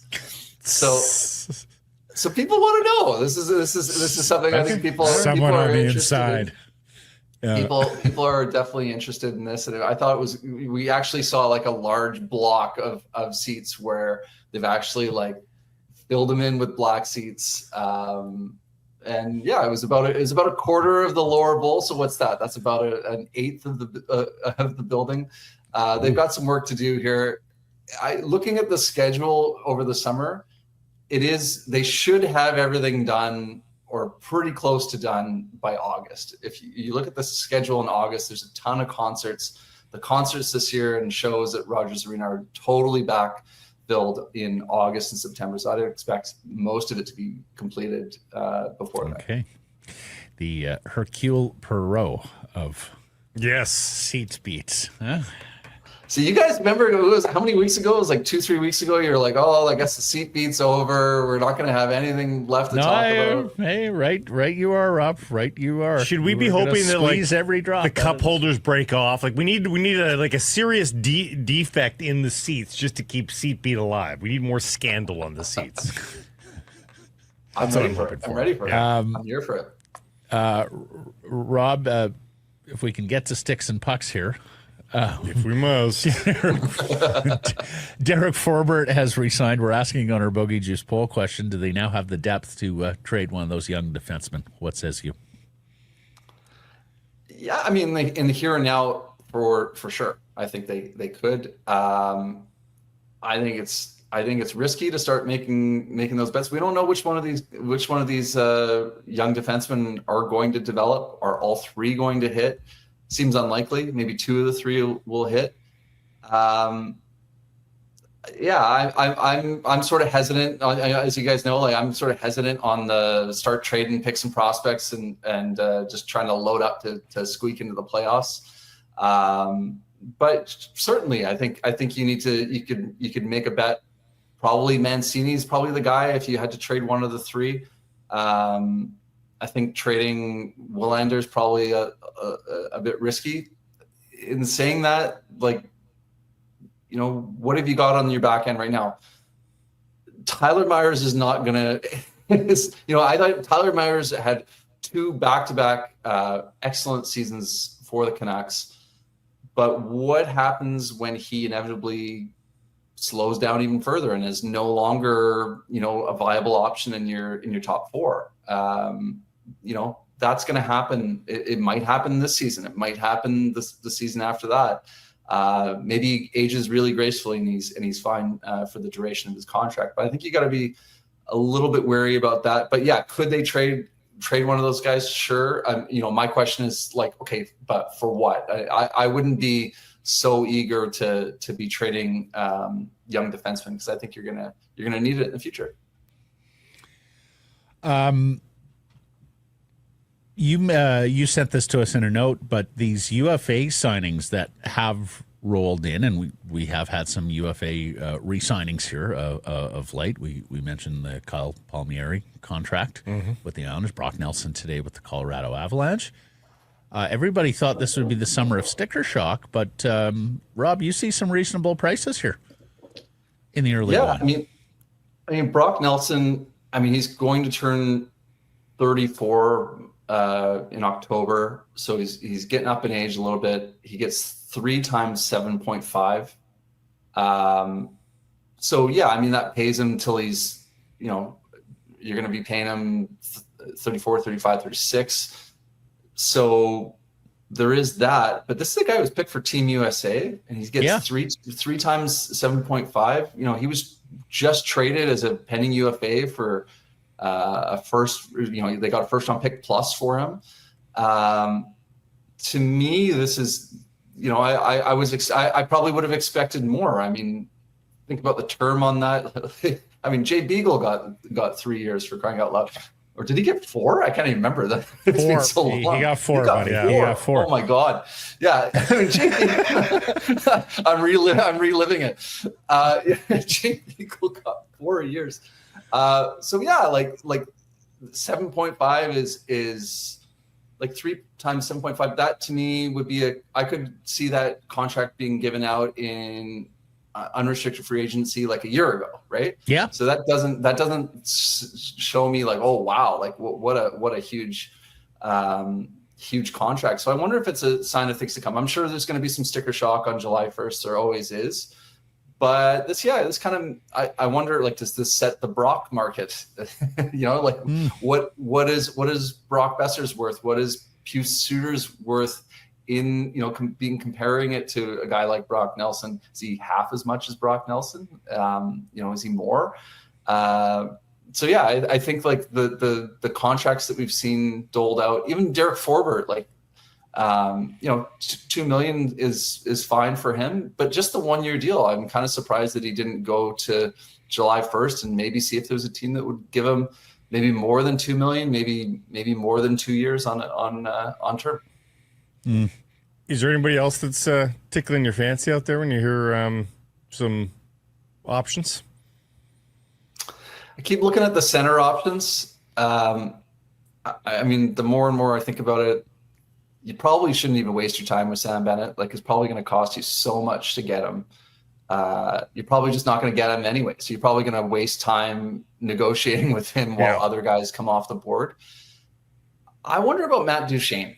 That's the guy that I sort of look at where I go, okay, this guy can be, like, he's got the offensive talent. He would be a bona fide number 2 center, getting up in age a little bit. But I think that's a guy that I keep looking at and going, okay, could that guy make a difference on your team? Is he acquirable? Could you get him? And then what is the price? For me, that's an upgrade on Pius Suter at 2C, and it's a guy that you could possibly get.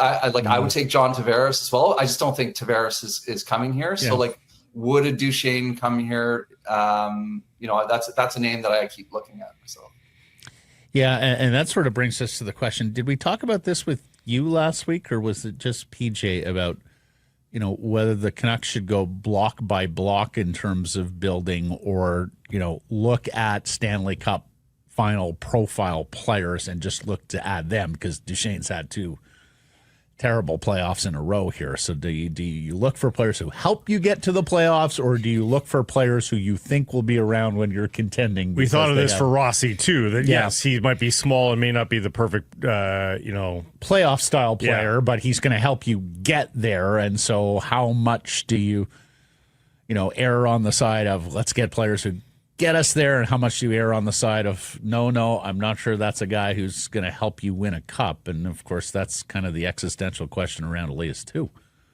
Rob,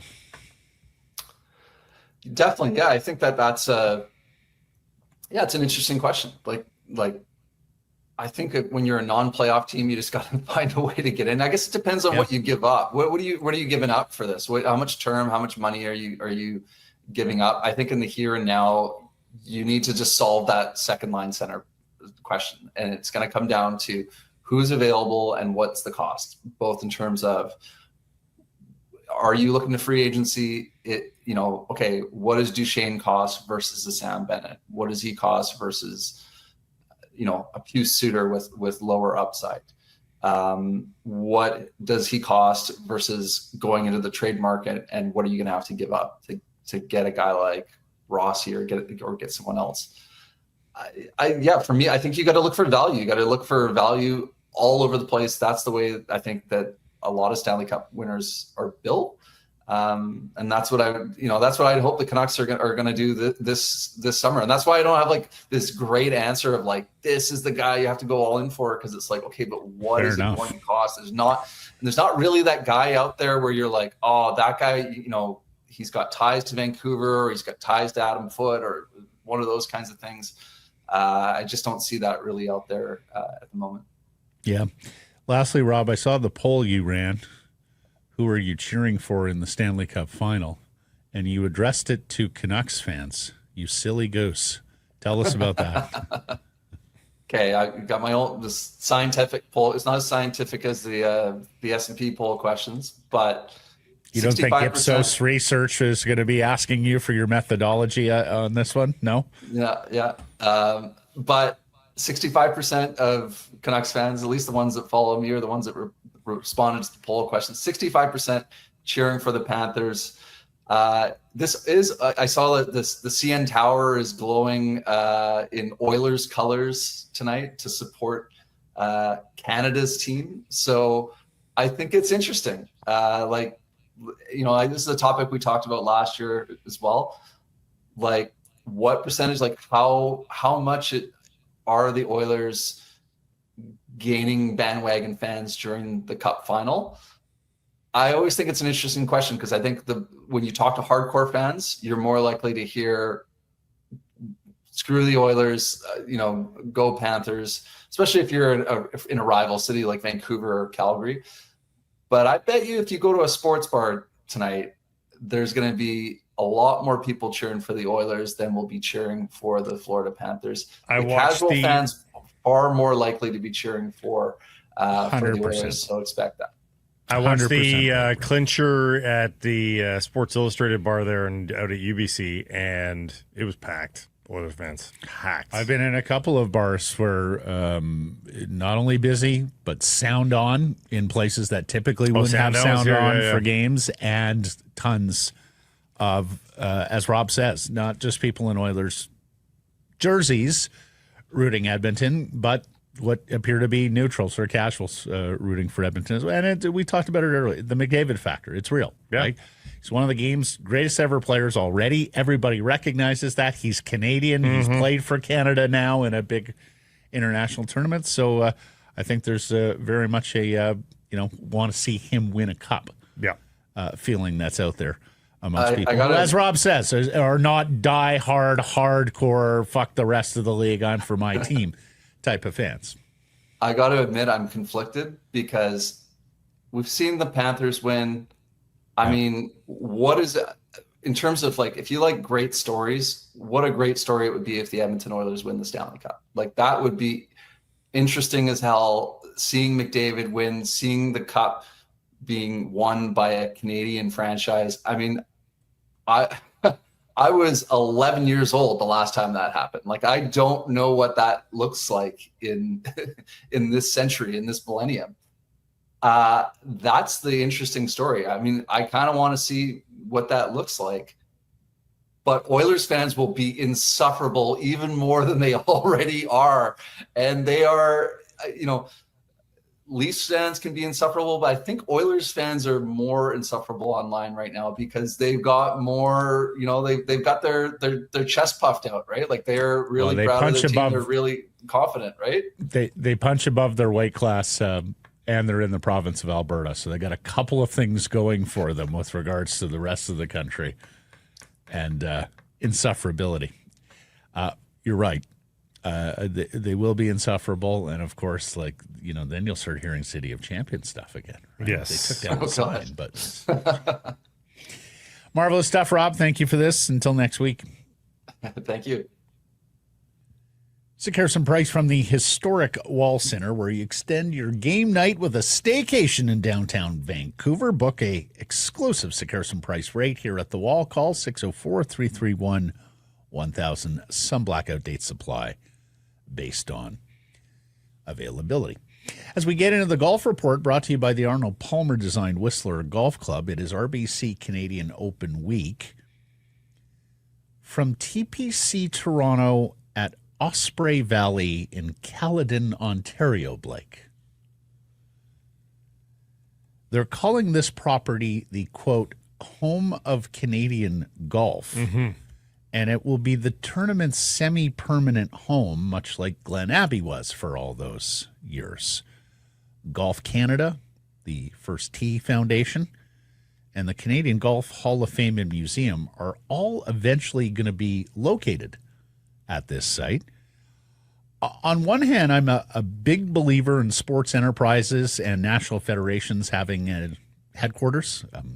Hockey Canada, Father David Bauer Arena, the PGA Tour at TPC Sawgrass, Ponte Vedra Beach. On the other hand, ordaining this new shooter the home of Canadian golf and making it our St. Andrews or Pinehurst a more than equal partner in the Rota, well, it's quite risky given we haven't played a tournament there yet, right?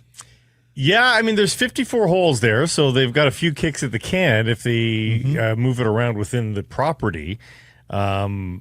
Which tells you it's a huge property, so they must have, space on site. And people have to understand, Ontario golf can be quite good. The topography is quite nice in that you've got rolling river hills and that sort of thing. That it's not mountain golf. It's not what a lot of the courses we see out here. But it can be very, very interesting. Like the topography of Glen Abbey was not the problem. It was the course that was the problem. Oh, it was too easy for the pros. Yeah. I mean, the par fives were ridiculously easy. But the land itself was spectacular. Well, big, deep river gorge. It was gorgeous. Yeah. I love the course. For a player, for us. I love that course. So for us, look, there are three major constituencies that PGA tournaments have to work for: players, fans on site, fans watching on television. Yeah. For me, and for too long, Golf Canada has prioritized sponsors to the detriment of those three core constituencies. They just wanted to do well by RBC because RBC is so important to them financially. Well, Glen Abbey was built for fans. Like it was, they created amphitheaters around the greens. It was built for fans on site, but it didn't look as great on TV. Well, no, and the players hated it. That's the number one reason. As the course aged, the par fives were inadequate to say the least. Yeah. I mean, guys were hitting very short clubs into greens on par fives. But that's not the point I'm making. You're giving Ontario golf a little more credit than I would. Really? Okay. Well, for me, Ontario golf is mostly flat back and forth par fours. I know it doesn't have to be routed that way, and you can do some things with this. But it's not backdrop golf either. No, but most of the and this is mostly in private courses. Most of the private courses in Ontario are in deep river valleys where you're going back and forth across the river valley with elevation changes galore. You think about Mississauga, you think about Greta Valley, you think about St. George's, you think about Osprey Valley, Angus Glen. They're all involved around riverbeds, and it's quite interesting. Here's the thing. Players hated Glen Abbey. They love Hamilton Golf and Country Club, which has the natural amphitheater 18th. And frankly, Hamilton looks fantastic on television. Like, hard scrabble city, but man, the golf course really shows out on TV and works for fans on site. Players love Royal Montreal, and they love Shaughnessy. And Shaughnessy doesn't work, though. You can't do it at Shaughnessy. It's just there's no footprint there to successfully pull it off for the fans and for the sponsors. I mean, they did do it as recently as... I know, but it is shoehorned. It doesn't work. It's not a natural. It isn't. There's a lot of other places to go. Okay, but it's a national open that does need to actually go around the country a little bit. Can we agree on that? Matt, easier said than done. Like, the United States Open does not come to the Pacific Northwest. Well, they tried. They tried at Chambers Bay. And they said, this doesn't work, and they're not coming back. So, Well, it doesn't mean they can't try others in the Pacific Northwest. Well, it has precluded them from doing so until this point. I mean, there's just no options that work. There's been Sahali for the women, but that's not long enough for the men. And, hey, in concept, I love it. It should be National Open. It should be, find me the course where this works as a big business now. Like, it doesn't exist in Vancouver. It doesn't. The Canadian Open has not been outside of Ontario in a decade. And here's the other thing with this Osprey Valley and anointing it the home of Canadian golf when you haven't played a tournament there. We have gotten two unforgettable scenes with this golf tournament in the last 3 years. Rory's win at St. George's in 2022. Mm-hmm. And you may remember the 18th green on Sunday, it looked like a rock concert. I mean, it sounded like Phoenix in the Waste Management Open par 3. The crowd that was around that green, the party that was going on, I mean, you had girlfriends on their boyfriend's shoulders sort of things. Like, it was incredible as Rory was roaring to victory in that one. And then at Oakdale 2 years ago, of course, when Nick Taylor makes the 80-foot putt in the playoff for an iconic Canadian sports moment. So you had developed history at two courses that had not been St. George's had hosted it before, but had not been fully rota courses. And now you're moving mostly away from them. Oakdale is getting it next year. They have not announced the site for 2027. Anyways, I just would like to see this tournament serve Canadian golf fans from coast to coast a little better.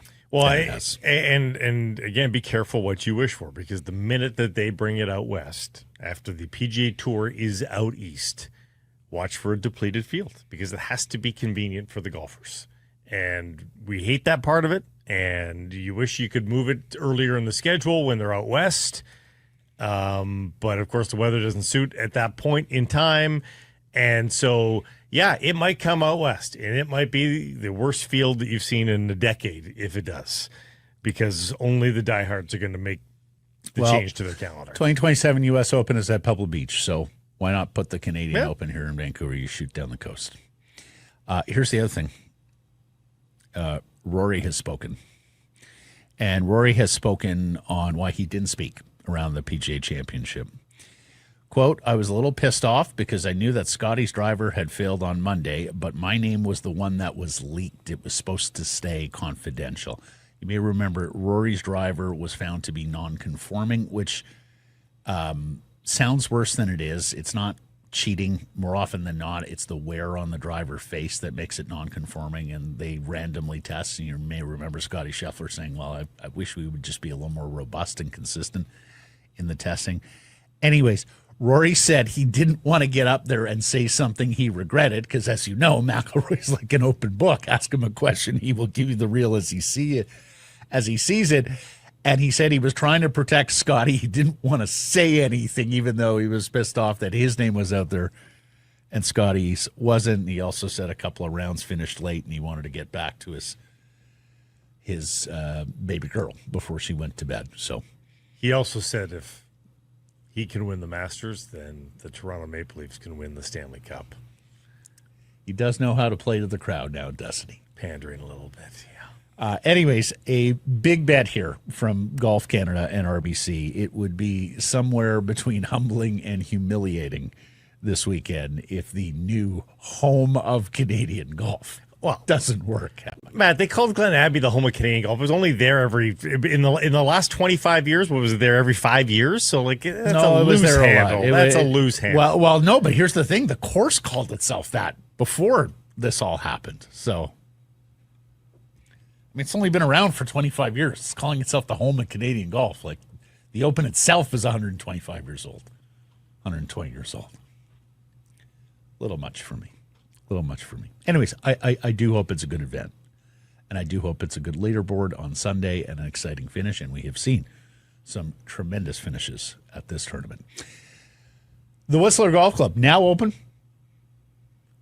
For the entirety of the 2025 season, you can book your tee time online, lock them in. Go check out the Bears and get a preview there at Whistler Golf. And if you have a group of 12 or more, ask about the Harrison Price midweek special. Tuesday, Wednesday, Thursday. They'll take good care of you. Go to whistlergolf.com/groups. 9 of the last 25 at Glen Abbey. The Professional Women's Hockey League, the expansion draft for the new Vancouver franchise and Seattle goes Monday, but the protected lists have now been submitted, and Vancouver and Seattle can begin perusing the unprotected players from the 6 existing franchises, and it's quite a list. Hilary Knight, Brianne Jenner, Sarah Nurse, Alex Carpenter, Aaron Ambrose. Lots of Canadian and American national team members have been left exposed here. In Kennedy, the hockey news goes even further. The 2024 Rookie of the Year, Defender of the Year, Goaltender of the Year, 3 first-team All-Stars, 3 second-team All-Stars, and 4 members of the All-Rookie team. Plus the 2025 nominees for Top Defender, Forward, MVP, and Rookie. All available in this stocking draft. And as of today, Vancouver can actually start signing players at the end of this process, this signing window, and then the expansion draft Monday. They will have 12 players to begin their franchise, and all the existing franchises will lose 4 players apiece. So this is a very favorable stocking arrangement for the new franchise. It's the expansion of women's hockey, never mind just the PWHL, but the ballooning of women's hockey has meant that now we've seen the first, baby boomer echo, if you will. We're going to call the previous generation the Marie-Philippe Poulin, Hilary Knight. That was the boomer generation. That's the generation of hockey player that really advanced the professional wishes of women's hockey.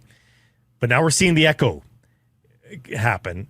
Those are the players being prioritized by the PWHL teams, and the old guard sort of being sent out to pasture a little bit we love your name, but you're not going to lead us to the trophy right now. So we've got to make the stone cold trophy move, which is leaving you exposed. And hey, not all of them can get picked. A lot of these guys are going to stay where they are. Mm-hmm.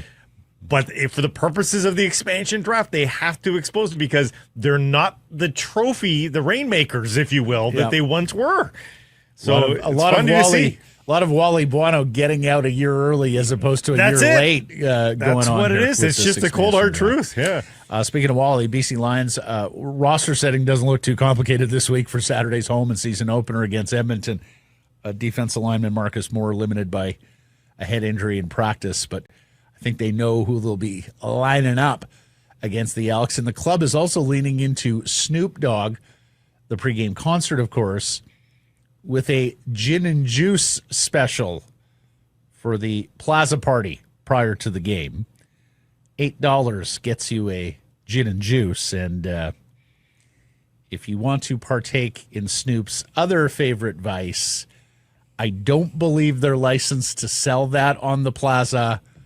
Not that you won't smell that in and around the stadium. But there are licensed. Okay, Mike, bring your own if you're interested. There are licensed purveyors of said spice in the not too distant. No, region. you're a couple blocks away Yeah. on Robson, I'm sure.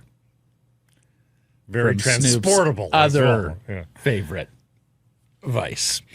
Whitecaps to face Seattle Sunday, 6 p.m. at BC Place. Sounders technically missing 3 players to international duty, but one guy barely plays. 250 under 250 cumulative minutes for the 3 guys that they're missing, which is 1/5 of one guy on the Vancouver Whitecaps. And the Caps are missing 9, like 7 or 8 of them feature quite regularly in the squad. Also some dissension in the Sounders ranks. Players wore T-shirts this past weekend that said Club World Cash Grab to protest the division of revenues at the upcoming Club World Cup, which, by the way, has slashed ticket prices based on low demand. Reportedly, the Sounders owner stormed into the locker room post-game. Yeah. It's and there's been varying reports on the negotiations between MLS players and its league. The league wants to say that it's governed by the CBA, and the players are saying no, it's not in the CBA. So it's getting quite messy. And if you want to know about the lack of ticket sales for both the Club World Cup and potentially now for the FIFA World Cup in a year's time, look no further than the U.S. men's national team. What? Lack of ticket sales for the FIFA World Cup? Yeah, for domestic ticket sales. The U.S. men's national team is largely to blame here. With the World Cup coming, the U.S. men's national team has swooned. And so hold on, you're telling me American host cities, people are not buying those tickets because of the performance of the U.S. team, even though the U.S. isn't playing in all those markets and all those cities? It hasn't elevated the profile of the sport like they thought that it would. They thought they were coinciding with this escalation of the U.S. men's national team to unforeseen heights, 4, 5, 6 years ago. And it just hasn't happened. And don't look at the world ranking, not indicative of where the U.S. men's national team is actually at in terms of their play right now. They can't get anything right. And without the excitement around that team, this Club World Cup and the Gold Cup, and then the World Cup, you're not going to get the American flavor. And are there going to be enough international tourists to fill up these stadiums on the regular? I was going to say, you're a soccer aficionado here in Canada. 11 U.S. cities hosting games next year, including 3 on the West Coast, Seattle, San Francisco, and L.A. If you've never been to New York or Miami, and Matt, U.S. tourism chance to see a FIFA World Cup game like that's. But U.S. tourism not at an all-time high right now. The anyhow, other thing. Yeah, so people don't want to go spend money there. Are we going to see a U.S. World Cup? Half full is a little bit alarmist. But certainly, like scores of 3/4 full. Oh boy, that would be an awful look. Anyways, Caps looking to bounce back from that smarting in Mexico. Start a new unbeaten streak against their beginning here with their Cascadia rivals. And as we know, Seattle has played some very good footy here of late and are pushing near the top of the West. Get your tickets, whitecapsfc.com. Vancouver Canadians pull out a dramatic win at Tri-City last night. Nick Goodwin hits a 3-run go-ahead home run with 2 outs in the 9th inning. It's his 2nd home run of the game, his 3rd this week. His first of the 3 keyed Sunday's comeback victory here at the Nat. Cal Steven throws 6 innings of 2-run ball, strikes out 11. That's a career high for him, also the most by any C's pitcher in a game this season. And the Canadians now just 2 back of first place in the Northwest League with 14 games left to play in the first half. They're on a terrific run here to get back in the race. If you're not familiar, the Northwest League breaks its season into 2 halves. Whoever wins the first half of the league gets home field advantage for the 2-team final at the end of the season. Caesar back at the Nat Tuesday with a dog day of summer where you can take your pooch to the park. And a week from Saturday, Blue Jays Day at the Nat featuring World Series MVP Pat Borders and former Jays pitcher Todd Stottlemyre. Get your tickets 604-872-5232 or CanadiansBaseball.com. Poll question, Boogie Juice poll question results from Tuesday. We asked them, do you have confidence the Canucks will land a bona fide top 2 center? Yes or no? The people said. Ooh, I did not get any sneak peeks at this one. I will say they said no. They said no. Percentage? 59. 70.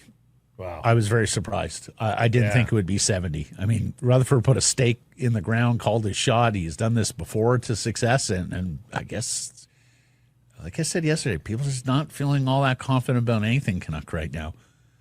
We got a lot of this. Trevor, my main concern is how, not if. Perry, no, especially without robbing the D. So that takes a step back. Sean, I kind of feel like they might very well do it, but if so, it'll come at a terrible price. And Anthony, I do, but people won't like what we're giving up. Yeah, I hear you. It's going to be expensive. A lot of that. Rutherford forecasted that too.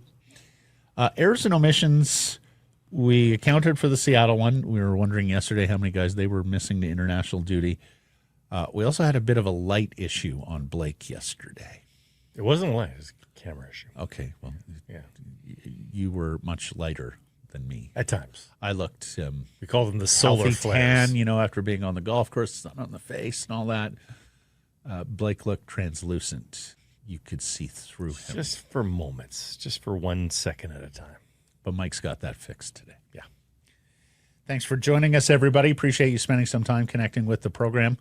Please do subscribe to all our assorted channels, YouTube, and wherever you get your podcasts. Follow on social, X, Insta, Facebook, TikTok, YouTube, and Blue Sky, live on many of those platforms, noon Pacific time weekdays. And, of course, support the community sponsors you hear us talking about.